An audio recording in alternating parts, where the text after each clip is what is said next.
So why is it that the NBA and the Chicago Bulls say that I'm detrimental to the team? How? Because I believe in the truth? Because I know Jesus is the way, the truth, and the life? How? How is my conduct detrimental to the team? Because of what I believe. In the span of a single Monday morning, a 24-year-old NBA guard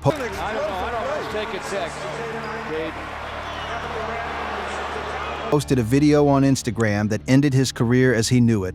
No altercation, no arrest, no drug test, just a man with a phone, a Bible, and a message about Pride Month that the Chicago Bulls decided they could not stand behind. Within hours, the organization released a one-sentence statement citing conduct detrimental to the team, and Jaden Ivey went from a former top 5 draft pick on a rebuilding squad to an unemployed free agent trending on every sports platform in the country. To the basketball. Jaden went for Anthony. Rocks the dribble, rocks it again, stops, jumps for 3. Now here is where this story gets complicated, and why you need to stay until the end of this video.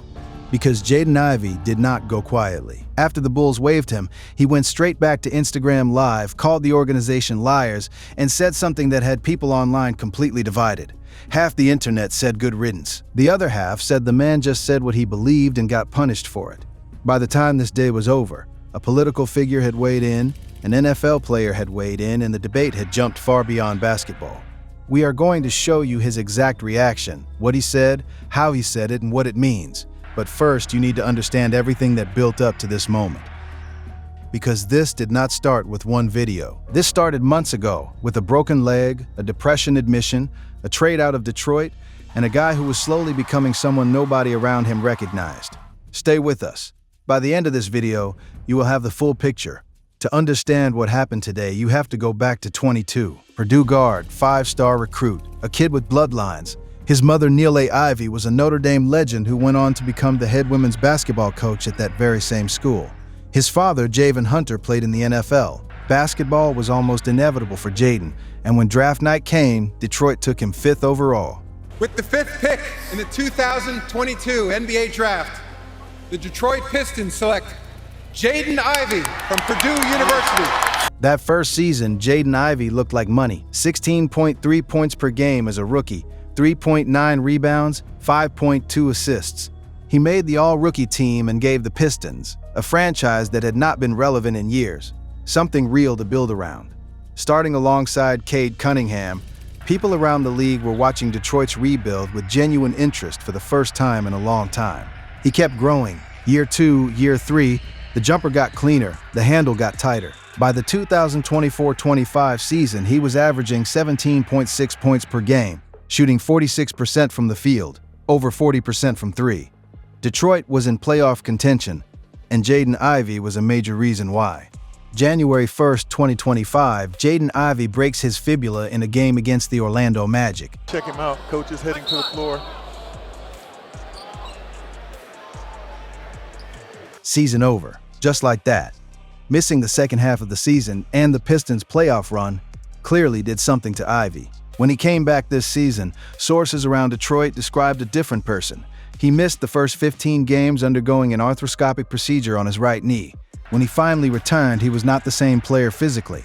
The explosiveness that made him dangerous off the dribble was gone. He went from a starter averaging over 17 points to coming off the bench averaging 8.2 points in 33 games. Around this same time, Ivey began getting more public about his faith, not in the polished post-game interview way that a lot of athletes do. We are talking about something much more intense.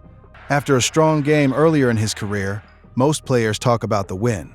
Ivey grabbed the mic and said, word for word, "First, I just want to say that Jesus is the way, the truth, the life. And to any of you in the world that's hearing this message, the kingdom of heaven is near." People noticed. Nobody said much. It was just Jaden being Jaden. But something was clearly building beneath the surface. This season, after being benched for the first time in his NBA career, a healthy scratch, something that had never happened to him before, Ivey told the media, "I'm not the J.I. I used to be. The old J.I. is dead.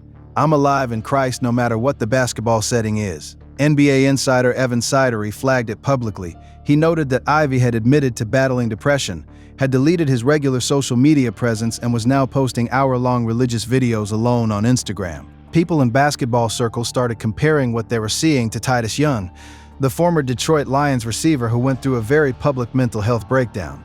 The concern was real, and it was growing. February 3, 2026, the Detroit Pistons trade Jaden Ivey to the Chicago Bulls in a 3-team deal involving the Minnesota Timberwolves. Chicago sends Kevin Huerter, Dario Saric, and a future first-round pick swapped to Detroit. On paper, it looks like the Bulls are taking a calculated bet on a 24-year-old former top 5 pick who just needs a fresh environment and healthy knees to get back to what he was. Ivey plays 4 games for Chicago. 4. He averages 11.5 points, 4.8 rebounds, and 4 assists in those 4 games, flashes of the player Detroit fell in love with. But his left knee keeps flaring up, and on March 26, the Bulls shut him down for the rest of the season, officially done for the year. No more games. And that is when the Instagram activity went from concerning to something the organization could not ignore. With no games to play, no practice schedule to keep him focused, and a knee that was keeping him off the court he had built his entire identity around, Jaden Ivey went deep. He started going live multiple times a week. Sources inside the Bulls organization told ESPN that some staff members had described Ivey as preachy in the locker room, which had begun to agitate people around the team. But what was happening publicly was on a completely different level. Over the course of multiple sessions, Ivey went live for as long as 75 minutes at a time. He talked about depression, he talked about pornography addiction, he talked about alcohol, he talked about wicked music, and specifically called out 50 Cent by name for lyrics he felt celebrated sin. He told fans in his comment section who challenged him that they were not righteous enough to question him. "You don't judge righteously because you yourself are not righteous," he told one commenter. "You clearly have a speck in your eye, so you can't get a speck out of someone else's eye." He also made a comment about Catholicism that landed particularly different given who his mother is. When a fan in the comments asked if he went to confession, Ivey replied directly, "Catholicism is a false religion and is not the true doctrine of Christ. It does not lead to salvation in Jesus Christ." The irony was not lost on anyone. His mother Neely coaches at Notre Dame, one of the most prominent Catholic universities in the country. She attended Catholic schools her entire life. Reporters immediately ran with that angle. Monday morning, March 30th, 2026, Jaden Ivey goes live again. This time the target is the NBA itself. The NBA was what it was. But you see, before I came to the Lord Jesus Christ, the NBA was everything to me. I didn't know God. I didn't know Jesus when I came to the NBA. He looks directly into his phone and says this: "The world proclaims LGBTQ, right? They proclaim Pride Month, and the NBA does too. They show it to the world. They say, come join us for Pride Month to celebrate unrighteousness. They proclaim it on the billboards, they proclaim it in the streets. Unrighteousness. So how is it that one can't speak righteousness? Who are they to say that this man is crazy?" He also made direct comments about abortion in the same video. The clip spread instantly.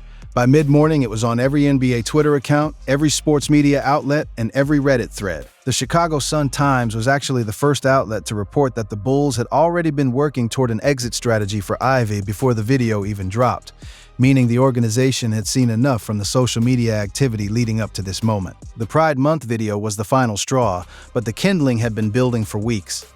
At 5 o'clock in the afternoon Central Time, the Bulls put out their statement. One sentence. The Chicago Bulls announced today that the team has waived guard Jaden Ivey due to conduct detrimental to the team. No elaboration. No press conference. One sentence. Now here's what you came for. Within hours of the Bulls releasing that statement, Jaden Ivey was back on Instagram Live. And he did not hold back. They're liars, bro. That is the first thing he said. This is lying. They're lying, saying my conduct is detrimental to the team. That's a lie. Ask any one of them coaches in there. Was I a good teammate? He paused, looked into the camera and said, all I'm preaching about is Jesus Christ and they waived me. But they say I'm crazy, right? I'm psycho. No backtrack. No publicist-approved statement. Just Jaden Ivey, raw, telling his truth the only way he knows how right now, directly into a phone camera, speaking to whoever would listen. Bulls coach Billy Donovan addressed the media before their game against the San Antonio Spurs the same night. He was measured, but the message was clear. Just inside the Bulls, we have people from all different kinds of backgrounds, Donovan said. Whether it's coaches, from the top, it's always been we're all going to work well together. We're going to accept each other. There's a certain level of expectations and standards that are here. When asked about Ivy's well-being specifically, Donovan went a different direction. I think in this day and age, you have to be conscientious of all these guys may be going through things. I don't want to get into what he put out there, but certainly for him, I hope he's okay. That last part, I hope he's okay, told you everything you needed to know about how the organization actually viewed this situation internally. This story did not stay in the sports lane, not even close. Political figures weighed in. Matt Rinaldi posted on X specifically to defend Ivey, writing, "The conduct detrimental to the team was he is an outspoken Christian who criticized the NBA celebrating Pride Month. He framed the waiver as a religious liberty issue and attracted a wave of engagement from people who felt Ivey was being punished for expressing Christian beliefs. An NFL player also weighed in publicly, though the league's official stance on LGBTQ inclusion mirrored the NBA's. Inside the NBA world, the reaction was more divided than you might expect. Analysts who cover the league were careful to separate two conversations that were happening simultaneously, the conduct conversation and the mental health conversation. Because, for a significant portion of people watching Ivey's videos, the issue was not just what he was saying, it was how he was saying it. The length of the videos, the intensity, the confrontations with random commenters, the isolation from basketball. For people familiar with what mental health crises can look like in athletes under pressure, and Ivey had been under extraordinary pressure for a year straight, the alarm bells were loud. Outsports noted for context that 9 NBA players had paid a combined $616,000 in fines for anti-gay slurs over the previous 14 years. The Bulls were not breaking new ground, but the speed at which they moved, same day, hours after the video, signaled how seriously the organization took both the message and the public response. Fan reaction online was genuinely split. Some argued the Bulls were punishing a player for religious beliefs expressed on his own platform. Others pointed out that the NBA has Pride Night sponsorships, corporate partnerships, and a clear institutional position on LGBTQ inclusion that a player cannot publicly attack without consequences. That debate is still going as of the time this video was recorded. Jaden Ivey is 24 years old. He never agreed to a contract extension with Detroit last summer, which means he is entering free agency this offseason. As an unrestricted free agent, no team holds his rights. He is free to sign anywhere.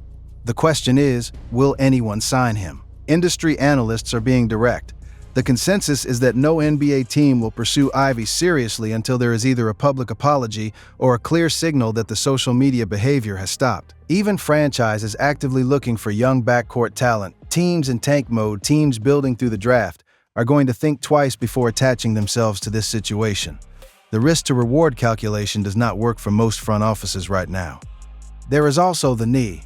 Ivey has had 2 significant surgeries in back-to-back years and played a combined 37 games over the last 2 seasons. Any team considering him has to weigh that on top of everything else from today. But here is the counter. Jaden Ivey is 24. Players have come back from worse. If he gets healthy, gets his mind right, and rediscovers the version of himself that was averaging 17+ for a playoff-bound Detroit team, there will be a market. The talent has never been the question. What happens next is entirely up to him. So here's where things stand. Jaden Ivey, former 5th overall pick, 24 years old, is out of the NBA tonight after posting a video on his personal Instagram that called out the league's Pride Month celebrations. The Bulls moved within hours. The NBA world responded within minutes, and Ivey himself went live and called the organization liars before the day was even over. Whether you think the Bulls made the right call, whether you think Ivey crossed the line, or whether you are sitting here genuinely worried about where this young man's head is at right now, one thing is certain. This story is not finished. Jaden Ivey made that clear himself when he looked into that camera and told the world he had nothing to apologize for. What is your take? Drop it in the comments. And if you want every update as this develops, you already know what to do.